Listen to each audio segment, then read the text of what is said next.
Oculto en el paisaje agreste de la Costa Brava, existe un lugar único, un jardín sobre un acantilado con vistas al Mediterráneo.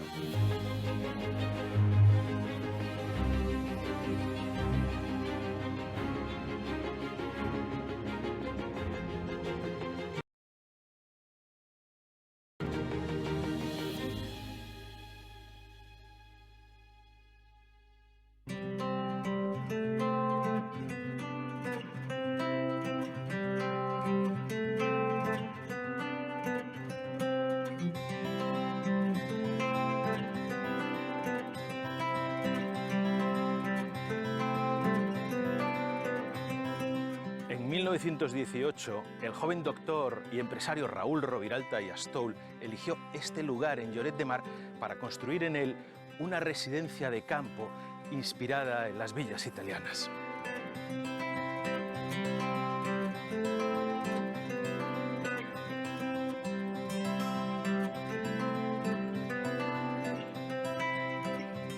Fue su gran amor, Clotilde Rocamora, quien dio nombre a estos espléndidos jardines que rodean la casa y que descienden en terrazas hacia el mar, unos jardines infinitos en recuerdo de una breve existencia.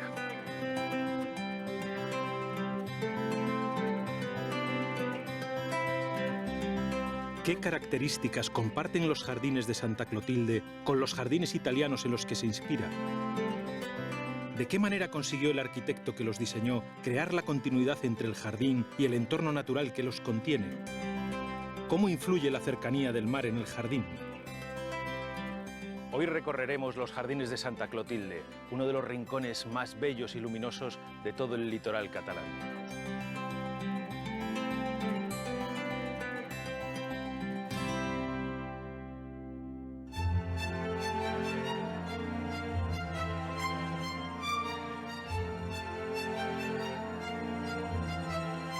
Los jardines de Santa Clotilde son un monumento de verdor que mira al mar, un lugar ideal para disfrutar de la armonía entre la naturaleza salvaje y la controlada. Los jardines de Santa Clotilde están ubicados en el municipio de Lloret de Mar, a 40 kilómetros al sureste de Gerona. El jardín se organiza en torno a varios elementos: paseos, miradores, la escalinata principal y el estanque.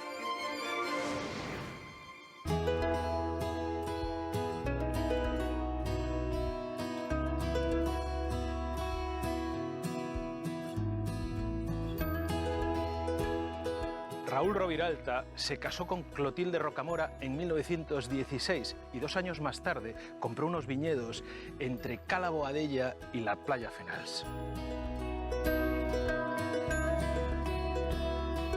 Su intención era construir en este terreno de algo más de 2,5 hectáreas una casa con jardín de estilo italianizante. Raúl Roviralta encomendó el diseño del jardín a Nicolau María Rubió y Tudurí, un prometedor arquitecto menorquín recién licenciado, que terminaría convirtiéndose en el máximo exponente del paisajismo mediterráneo. En los jardines de Santa Clotilde, Rubió y Tudurí consiguió conjugar el ideal novecentista que defendía el retorno a la antigüedad grecolatina y el orden y la simetría de las formas clásicas, con la esencia del jardín renacentista, cumpliendo así los deseos del promotor. La peculiar topografía del terreno, cuya cota más alta está a 50 metros sobre el nivel del mar, obligó a realizar grandes movimientos de tierra para construir estas terrazas escalonadas tan propias de los jardines italianos.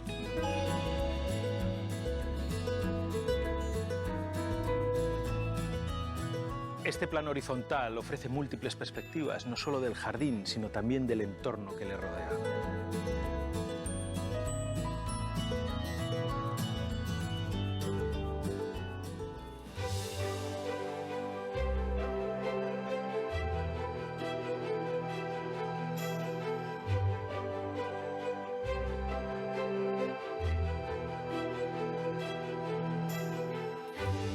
Rubió y Tudurí trasladó a los jardines de Santa Clotilde el ideal novecentista de integración en el paisaje, eligiendo para las plantaciones especies vegetales autóctonas como pinos y cipreses.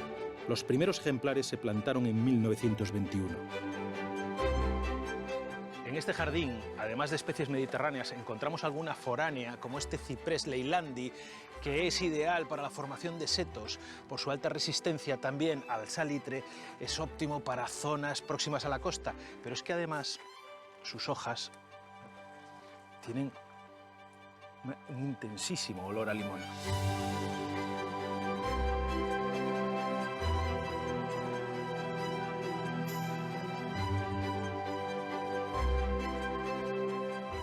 Otra de las características de los jardines renacentistas en los que se inspiró Rubió y Tudurí es la escasa presencia de flores. Por ese motivo, el verde es el color predominante de los jardines de Santa Clotilde, donde las diferentes tonalidades, formas y texturas aportan contraste a un conjunto vegetal homogéneo. Sin embargo, como decía el pintor francés Henri Matisse, siempre hay flores para quien desea verlas.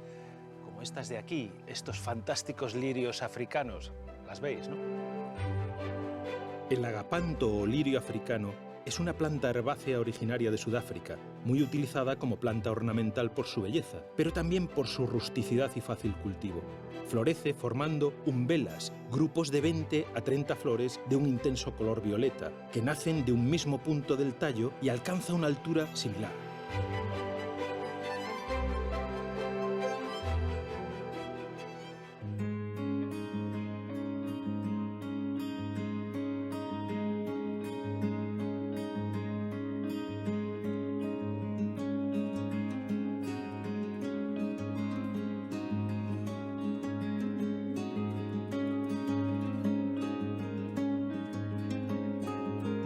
El esplendor de los jardines de Santa Clotilde es el reflejo del poder de su creador, Raúl de Roviralta, un hombre de espíritu inquieto y emprendedor que llegó a convertirse en uno de los empresarios más destacados de Cataluña.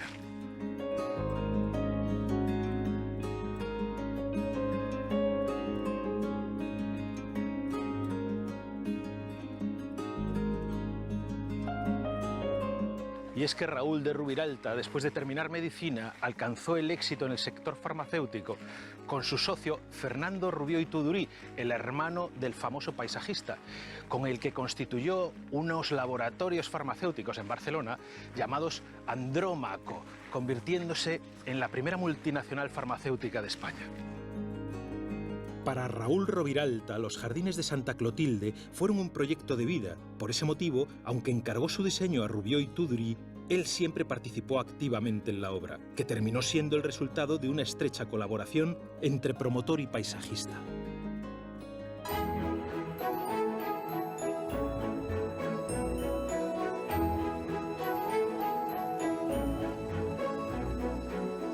Raúl Roviralta fue adquiriendo diferentes piezas escultóricas para el jardín en sus viajes por Europa y una de ellas, esta, la primera, 1922, es un niño soplando un cuerno del que brota agua. Esta escultura forma parte de un ninfeo, que es una fuente con ninfas en la mitología griega.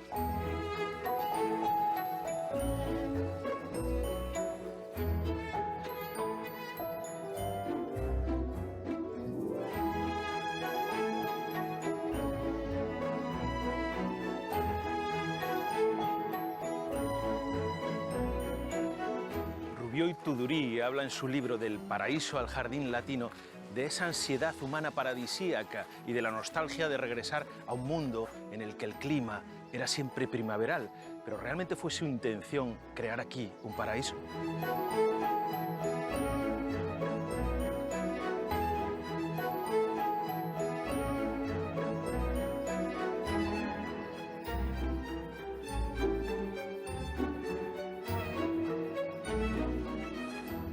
Josep, me recuerdas un poco a Frank Lloyd Wright. Los grandes arquitectos, algunos eran altos, ¿eh? No todos eran bajitos.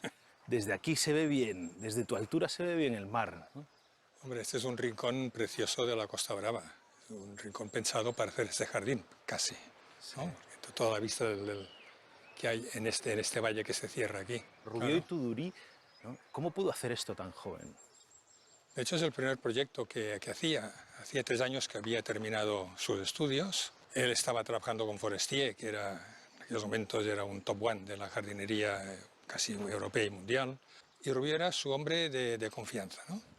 Entonces a Rubió le encargan, a los 26 años, este jardín, ¿no? Con el encargo, claro, de que fuera un jardín italianizante, ¿no? Que es lo que es, ¿no? Un jardín con ejes, Con lo cual tiene interesante este jardín, que es un poco es la muestra, ¿no?, de un mundo que se va, el modernismo, y un mundo que nace, que es el Renacimiento, con un jardín totalmente italianizante. Un momento en que la Escuela de Arquitectura de Barcelona, en aquellos momentos, había una corriente de simpatía hacia el Renacimiento muy importante. Rubió, evidentemente, había bebido de esta escuela, formaba parte de la Escuela de Arte de Galí. Y aquí se descubren algunos de los temas principales del estilo de Rubió y Tudurí, o todavía está en formación. Bueno, como primera obra, evidentemente está en formación, ¿no? Primero, es una persona tremendamente inquieta, nunca se queda con un hecho concreto, no es dogmático en absoluto, bebe de todas las fuentes que puede. Evidentemente Forestier le enseña todo, pero no se queda con Forestier. Aprende de Forestier, pero él aprende de otras fuentes también. Bueno, vamos a seguir observándolo, continuando por este eje, si te parece. Muy bien, vamos para allá.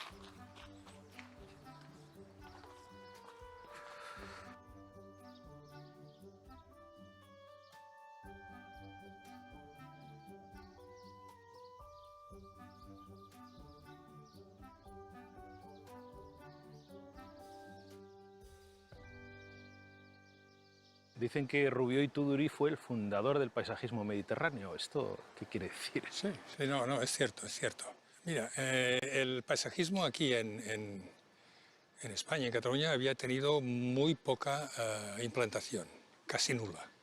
Aquí nos movíamos en el jardín neoclásico, entonces Rubió es el que, digamos, bebe de las fuentes del paisajismo y lo incorpora al jardín mediterráneo. Supongo que eso está relacionado con lo que te voy a preguntar, ¿no? Una persona culta, polifacética, con muchas habilidades, ¿no?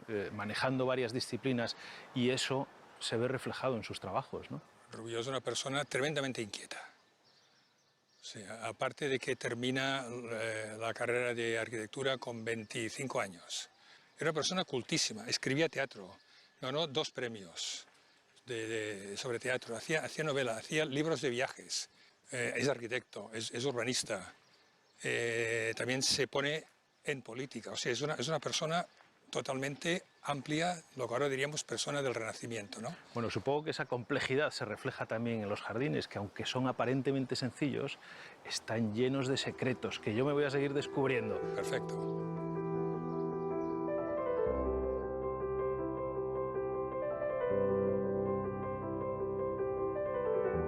Rubió y Tudurí decía que el futuro es algo con lo que el jardinero debe contar como elemento activo de la perfección de su trabajo. El buen paisajista, que es autor de una obra viva, ha de ser capaz de proyectar su mirada en el tiempo e imaginar el resultado final, pues será este el que lo guíe durante el desarrollo del proyecto. Aunque los jardines de Santa Clotilde terminaron de construirse en 1926, Rubió y Tudurí vivió bastantes años más y pudo ir observando la evolución de los jardines. Sin embargo, Clotilde Rocamora, la esposa de Raúl Roviralta, murió un año después, en 1927, y no pudo prácticamente disfrutar de su jardín.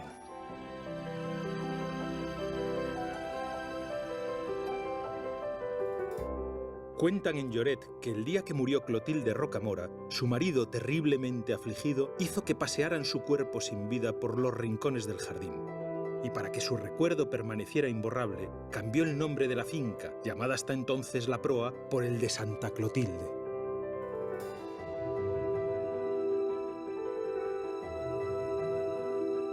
Clotilde le dio nombre a este jardín, donde la figura femenina es muy importante, especialmente en este lugar, en este conjunto escultórico de sirenas de bronce, realizado por María Llimona, una de las escultoras más importantes catalanas del siglo XX.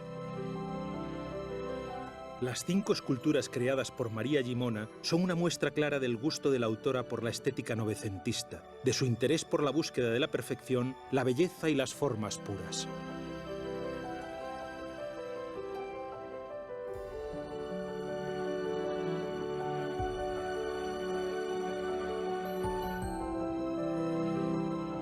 Cuando uno escucha hablar sobre sirenas, suele pensar en mujeres con cola de pez, pero esta es una imagen que data de la Edad Media.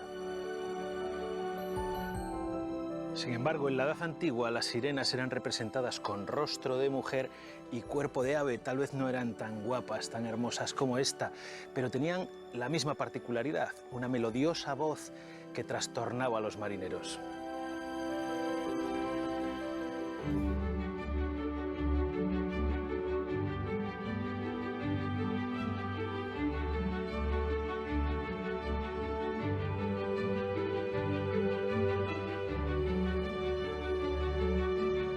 El dios del amor ha inspirado a muchos artistas y ha sido el motivo principal de pinturas y de esculturas. Y aquí en Santa Clotilde nos encontramos a dos amiguitos pequeñitos que son estos dos cupidos tan preciosos y tan traviesos. Mirad.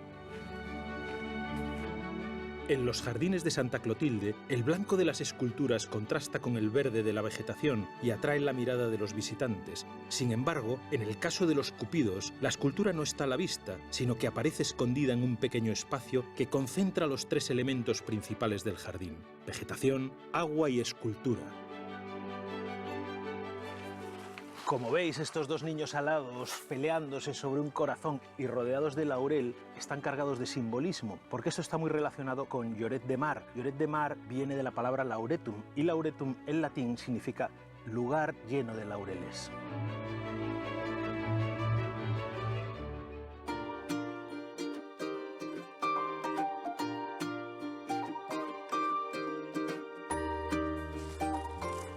El laurel es un arbusto de hoja perenne propio de la cuenca mediterránea, que es muy apreciado en la cocina, pero también como arbusto ornamental para recortarse en grandes setos como estos, que además son aromáticos.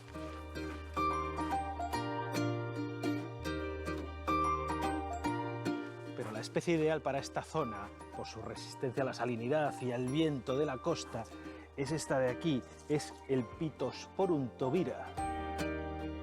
El Pittosporum tobira es un arbusto originario del sudeste asiático. El aroma de sus flores, que recuerda al azahar, hace que también se le conozca como azahar de China. Su follaje siempre verde admite bien la poda, por lo que es muy habitual su uso en la formación de setos, incluso en el arte topiario.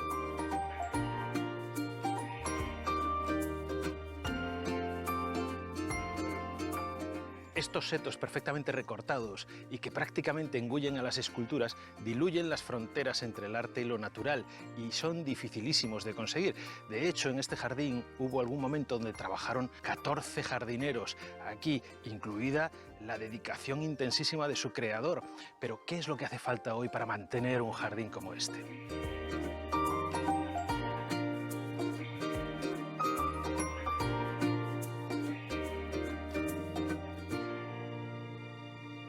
José Manuel, de alguien que lleva la ropa de trabajo puesta, uno solo puede aprender.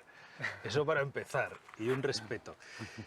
¿Por qué estás mimando tanto estas de aquí y no estas de aquí?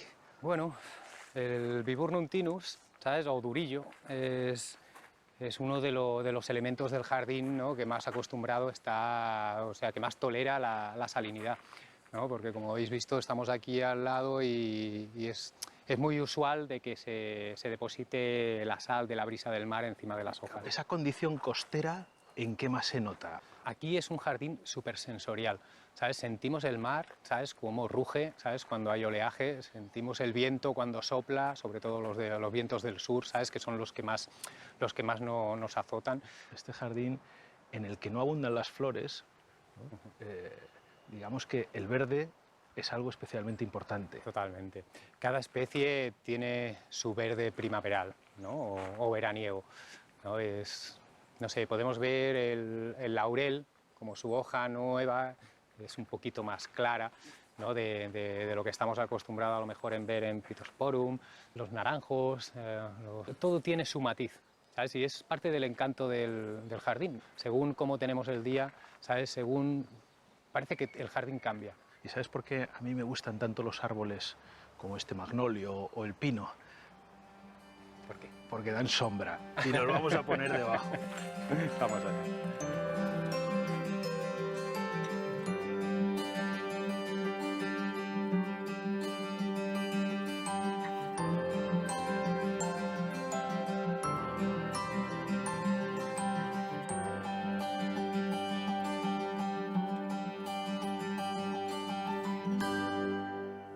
A mí algo que me gusta mucho de este jardín es que, a pesar de ser un jardín pensado para mirar hacia el mar, ¿no?, que vuelca hacia el mar, también tiene rincones secretos, protegidos, ¿no? ¿Cómo funciona esto en el jardín?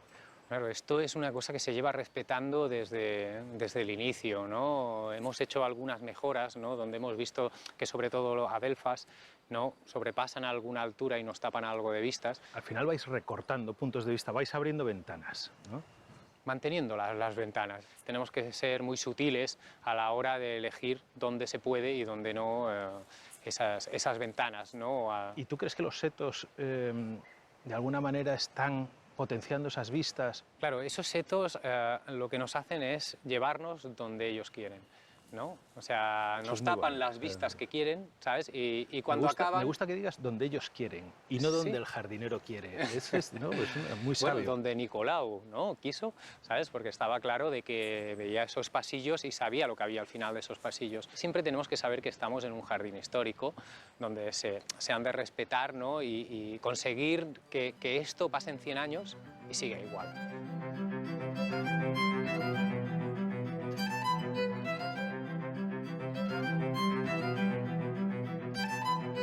Aunque hay muchos aspectos de este jardín que nos recuerdan al modelo italiano, hay otros que nos separan de él, como por ejemplo la ausencia de muro perimetral.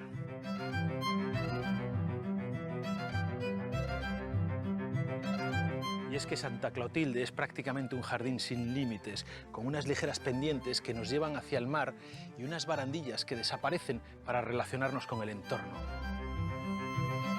Gracias a la presencia del Mediterráneo, el jardín aparece integrado en un paisaje fascinante y movible, que lo convierte cada día en un jardín diferente, afectado por el movimiento continuo de las olas.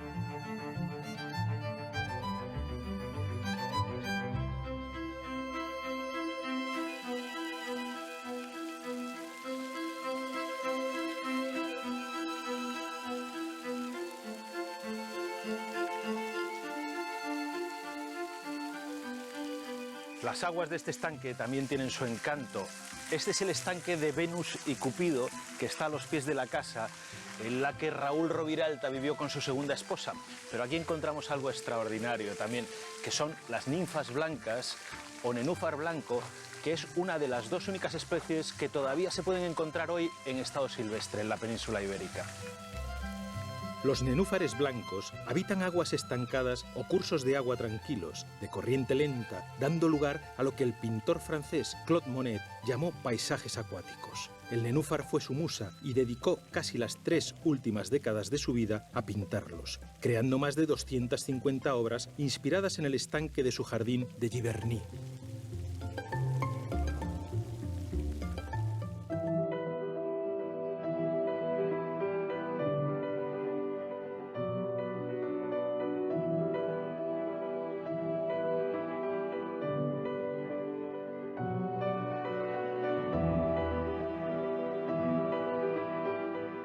Rubió y Tudurí creó en Santa Clotilde unos jardines de belleza delicada y sobria, pensados para la contemplación.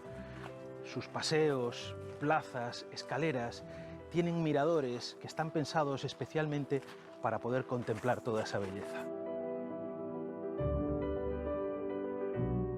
Aquí, en este jardín, cada elemento cumple su función, incluidos estos cipreses que marcan los caminos y le dan ese aire melancólico, o la hiedra que cubre las contrahuellas, que se integra perfectamente con el entorno.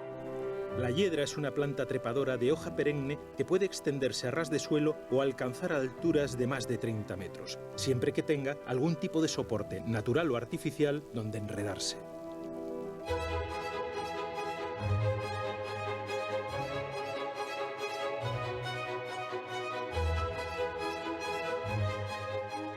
Raúl Roviralta fue un gran filántropo.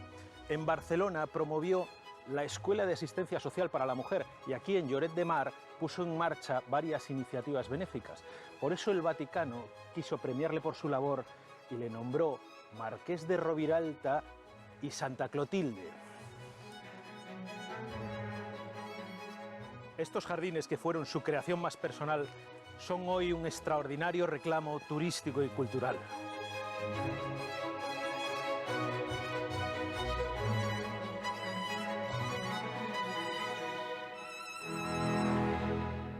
Jauma, como un capitán de barco mirando orgulloso el infinito, te veo, ¿eh? Bueno, no sé si tanto, pero sí, de hecho es un sitio espectacular como para no mirar. Ya, claro.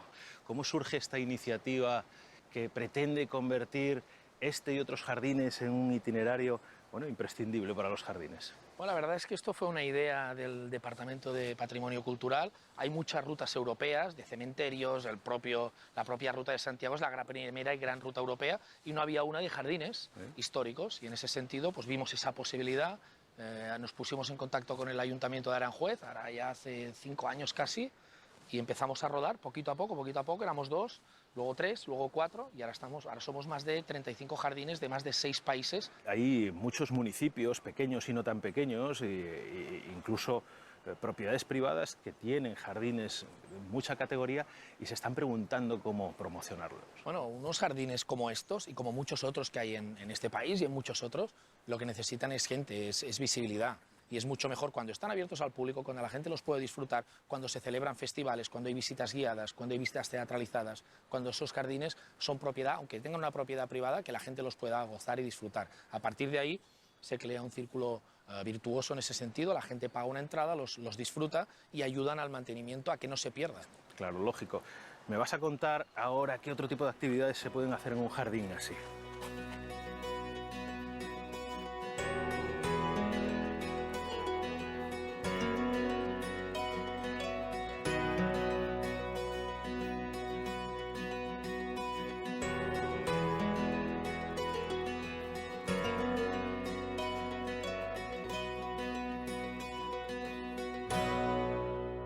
¿Qué puede suponer un jardín como este para una ciudad costera enfocada al turismo, quizás? Bueno, el valor de marca es incalculable. Más allá de las personas que pasan, estas 100.000 personas que pasan cada año, aquello que buscamos es que en el jardín pasen cosas. Aparte de visitantes que vienen, lo disfrutan, pueden venir, leer, dar un paseo. Hay visitas guiadas continuamente, hay visitas teatralizadas, hay una obra de teatro ligada al territorio, ligada al jardín. También pasan festivales, por lo tanto pueden pasar muchas experiencias relacionadas con el jardín. ¿Qué significa que un jardín como este se pueda convertir en un bien de interés cultural? Bueno, al final no deja de ser una protección que te da el Estado, de mucha gente que se mueve por este tipo de sellos. Por lo tanto, cuando tú tienes un sello de protección de este tipo, es que se reconoce la belleza y la potencia cultural de un sitio. Y esta situación, ¿no?, crea de alguna manera mayor conciencia ecológica en la sociedad. Absolutamente. Yo le diría que crea mayor conciencia sostenible, de sostenibilidad. Cuando hablamos de la sostenibilidad estamos hablando del medio ambiente, pero también del respeto del patrimonio cultural, que tenemos un pasado que hay que cuidarlo y que hay que ser muy respetuosos con lo que tenemos ahora y con lo que vendrá en el futuro. Bueno, yo ya he recorrido bastante el jardín, pero seguro que me encuentro alguna sorpresita más. Voy a seguir. Seguro.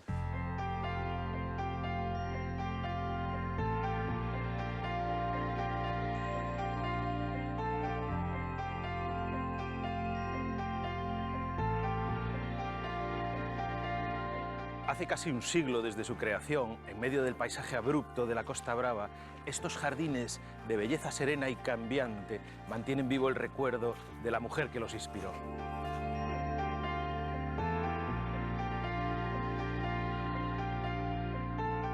Y así será siempre, porque Santa Clotilde es un jardín con mar y, como dijo Julio Verne, el mar es el infinito hecho vida.